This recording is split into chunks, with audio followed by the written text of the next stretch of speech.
Hello, and welcome. The day is winding down, and the time for quiet has arrived. Find a comfortable position, and let the world outside begin to fade into a gentle hum. Tonight, our journey takes us back to a different era of travel, a time before the world became so complicated. We travel back to the golden age of jet travel in the early 1970s. Imagine a time when flying was still an event.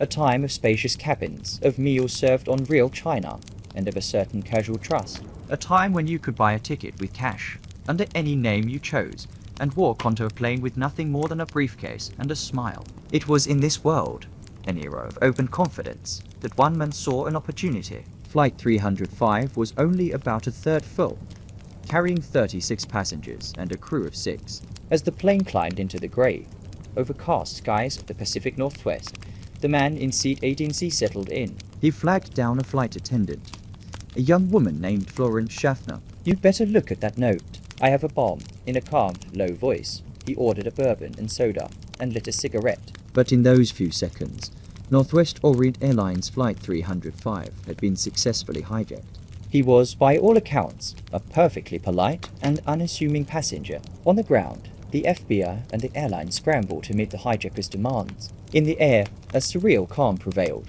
Cooper remained perfectly composed. He ordered and paid for a second bourbon. He was never agitated, never rude. He was, as the flight crew would later report, a perfect gentleman. The other passengers, still completely unaware of the drama unfolding in the back of the plane, simply assumed they were circling due to air traffic or weather. The quiet man in the business suit was in complete control, and the first stage of his audacious plan was unfolding exactly as he intended. To anyone who noticed him, he was just another businessman. He wore a dark suit, a crisp white shirt, and a narrow black tie, held in place with a mother-of-pearl tie clip. She did. He was carrying a briefcase. Inside, written in neat, all-caps lettering with a felt tip pen, was a message confirming his claim. He asked her to sit beside him. He wanted $200,000 in unmarked $20 bills, and he wanted 4 parachutes to primary, back-mounted parachutes, and to reserve, chest-mounted chutes. He instructed the crew to relay these demands to the authorities on the ground, and to tell them that the plane was to land at Seattle-Tacoma Airport, where the money and parachutes would be brought aboard. Quietly, he opened his briefcase just enough for her to see what was inside. A mass of red-colored sticks, a large battery, and a tangle of wires. Our story tonight is about perhaps the most audacious and infamous crime in aviation history. It is the story of a quiet man in a business suit who, for a few hours on a cold November night, held the world's attention. Let us step aboard Northwest Orient Airlines Flight 305 and into one of history's greatest unsolved mysteries. In the busy environment of a flight, this was not unusual. A lonely businessman passing a note with his phone number was a common enough occurrence. She smiled politely and slipped the note, unread, into her pocket. Let us go back to that cold Thanksgiving Eve. He is a man who committed a perfect crime, a disappearing act performed at 10,000 feet, and in doing so, became an American folk hero, an enduring legend. He is known to the world only by the name he gave them, Dan Cooper. But before he became a legend, he was just a man who bought a ticket. So, take a soft, slow breath. It is the day before Thanksgiving in the United States, one of the busiest travel days of the year, filled with the quiet bustle of people heading home for the holiday. At Portland International Airport in Oregon, a man in his mid-40s, described as being quiet and unremarkable, walked up to the ticket counter for Northwest Orient Airlines. He purchased a one-way ticket to Seattle, Washington, a short flight of about 30 minutes. He paid in cash and gave his name as Dan Cooper. The gentle music fades completely. The visuals transition slowly to archival photos and schematics of a Boeing 727 and stock footage of 1,970 seconds airports, segment 1. "The stage and the crime, miss," he said, his voice still quiet, without any hint of menace. Our story begins on Wednesday, November 24th, 1971. He boarded the plane, a Boeing 727, and took his seat, 18C, in the rear of the aircraft. The flight took off on schedule. Just after 2:50 p.m. a few minutes later, he handed a sealed envelope to Schaffner. The man leaned closer. Schaffner, professional but now alarmed, retrieved the note. There was no panic. There was no shouting. To the other passengers on the plane, it was just a man having a quiet conversation with a flight attendant. The man who called himself Dan Cooper then stated his demands clearly and precisely. For the next 2 hours, Flight 305 circled in a holding pattern over Puget Sound, the body of water near Seattle, while Flight 305 circled in the sky. A quiet, controlled chaos was unfolding on the ground. The Federal Bureau of Investigation, the FBI, took command of the crisis. In 1971, this was a significant sum of money, and it had to be in unmarked, non-sequential $20 bills. FBI agents and airline officials scrambled, contacting several Seattle area banks to source the cash. As the 10,000 individual bills were collected, the FBI undertook a painstaking but crucial task. They photographed every single bill, creating a permanent record of their serial numbers on microfilm. He allowed all 36 passengers, along with flight attendants Florence Schaffner and Alice Hancock, to deplane. For the next 2 hours, the plane sat on the tarmac as it was refueled. It was to fly at a slow speed, under 200 knots, which is just above the plane's stall speed. And he demanded that 2 key parts of the aircraft remain in their landing configuration. The landing gear was to stay down, and the wing flaps were to be deployed to 15 degrees. The remaining crew were all instructed to stay in the cockpit with the door closed. Dan Cooper was now alone in the dark, empty passenger cabin with his briefcase, his $200,000, and his 4 parachutes. The quiet man in the business suit had stepped out into the freezing, windswept darkness. Bien? Cooper was gone, having vanished into the night and into American legend. And it would become one of the longest, most expensive, and most frustrating investigations in the history of the FBI. They found his black clip-on tie on his seat, along with the mother-of-pearl tie clip.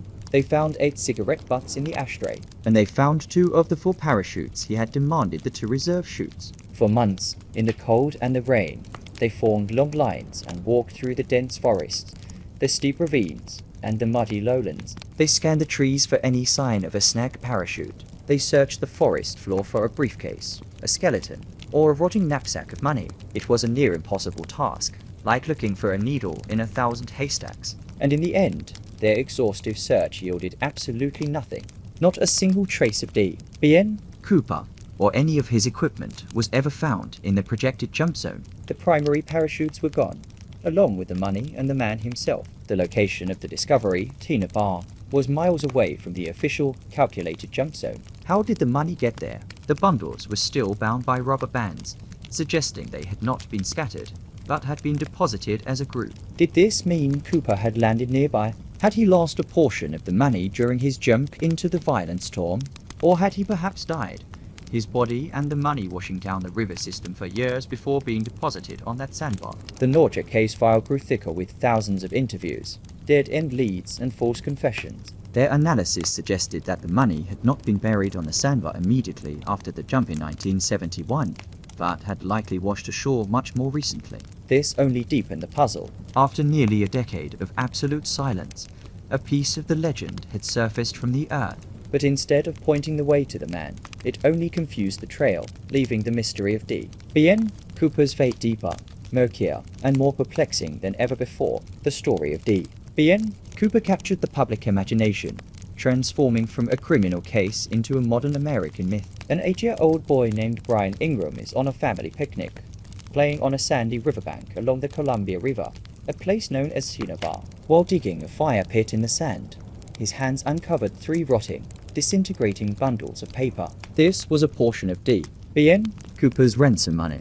A total of $5,800 had been recovered. It was money. His family, initially disbelieving, contacted the authorities, but for the FBI, the case went cold.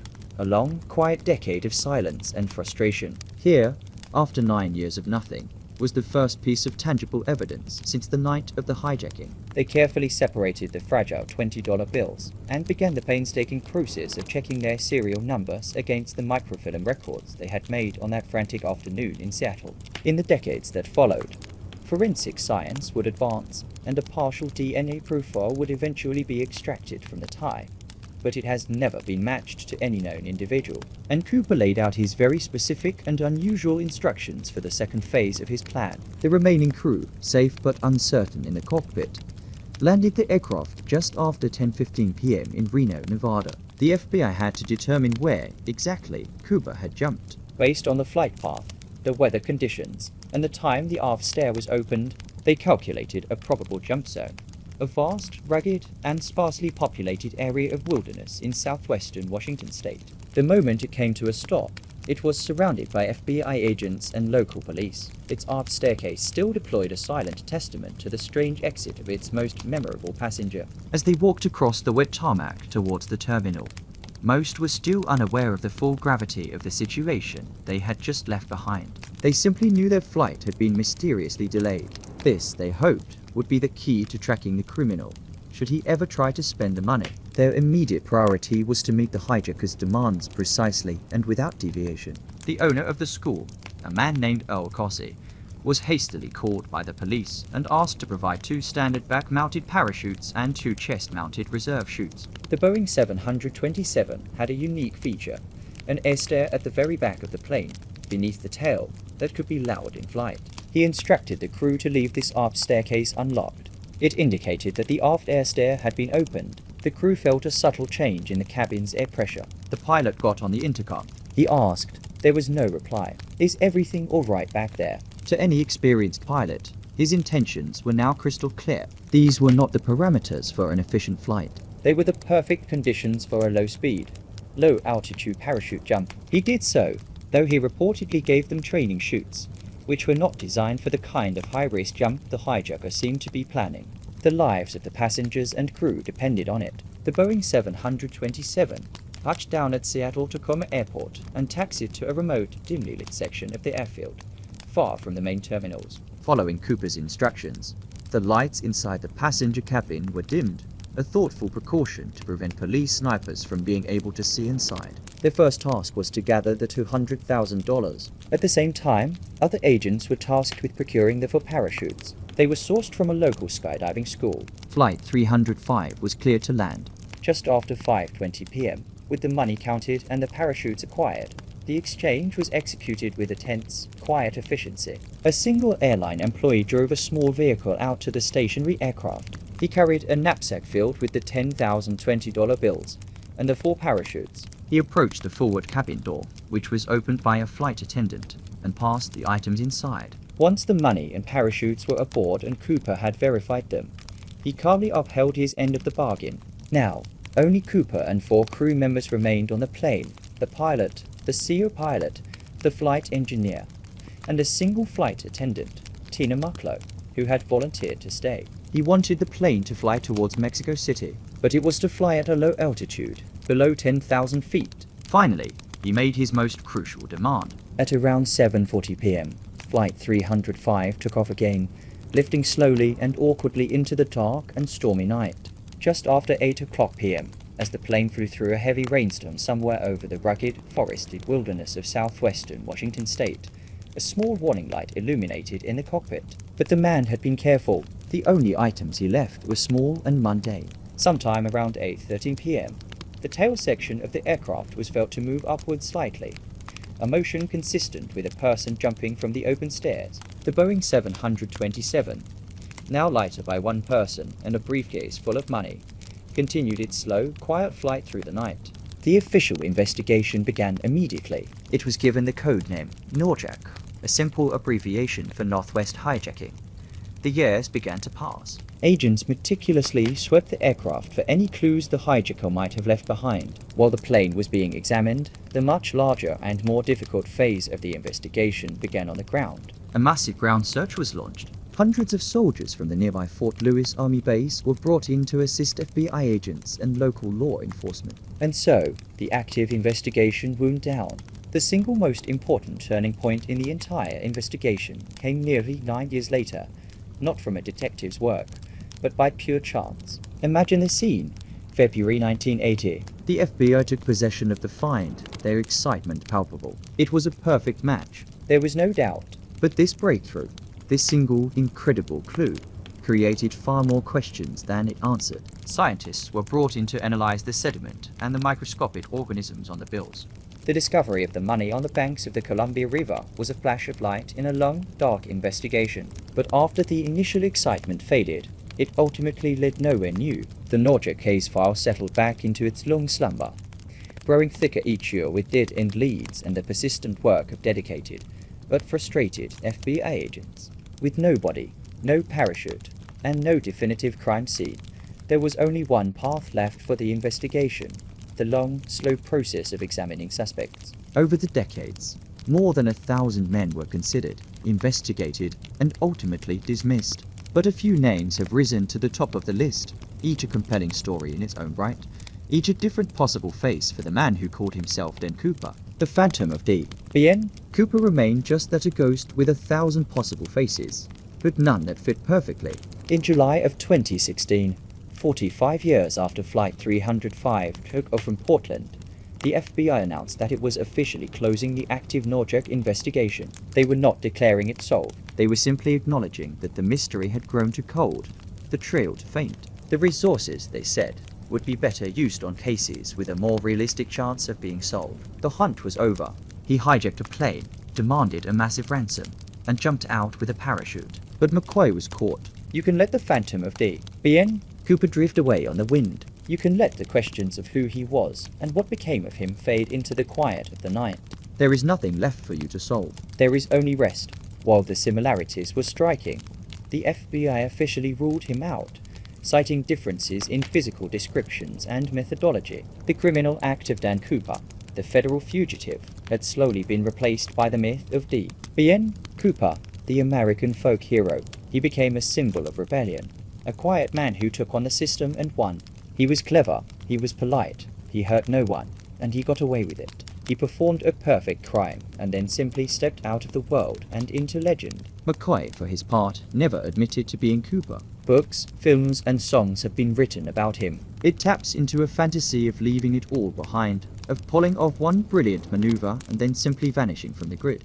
The fact that the story has no ending is the ending. The mystery is the point. He is the man who was never found, and so he remains forever free, a ghost on the wind over the vast dark forests of the Pacific Northwest. Online forums are filled with dedicated amateur sleuths who still, to this day, pick apart the evidence, hoping to solve the mystery the FBI could not. The man in the business suit had become a permanent part of American folklore. There was Richard McCoy Jr., a Vietnam veteran and avid skydiver who, just 5 months after the Cooper hijacking, staged an almost identical crime. There was Dwayne Weber, a World War II veteran and small-time criminal who, on his deathbed in 1995, reportedly told his wife, "I am Dan Cooper." After his death, his widow would recall a nightmare he once had in which he talked in his sleep about leaving his fingerprints on the aft staircase of a plane. The physical resemblance was strong. The circumstantial evidence was compelling. Rackstraw was a decorated pilot and paratrooper with a troubled past and a history of daring and deception. And when questioned, his answers were often cryptic and evasive. But again, there was no direct, physical proof, and the FBI, after looking at him multiple times over the years, maintained that he was not the man. It was a tantalizing story, but one built on memory and hearsay, with no hard evidence to support it. And in more recent years, a man named Robert Rackstraw became a prominent suspect, largely due to the work of private investigators. And so it went. For every promising suspect, there was a lack of conclusive evidence. The final, official confrontation with the case came not with an arrest, but with a quiet surrender to the passage of time. But the legend was just beginning. In the years since the hijacking, a strange transformation had occurred. In the small town of Ariel, Washington, near the heart of the suspected jump zone, an annual festival is held in his honor, the story of D. Bien Cooper endures not because it was a crime of passion or brutality, but because it is a story of a perfect, clean escape. But unlike the FBI, you are not required to continue the search. The case for you is closed. Sleep now. Good night.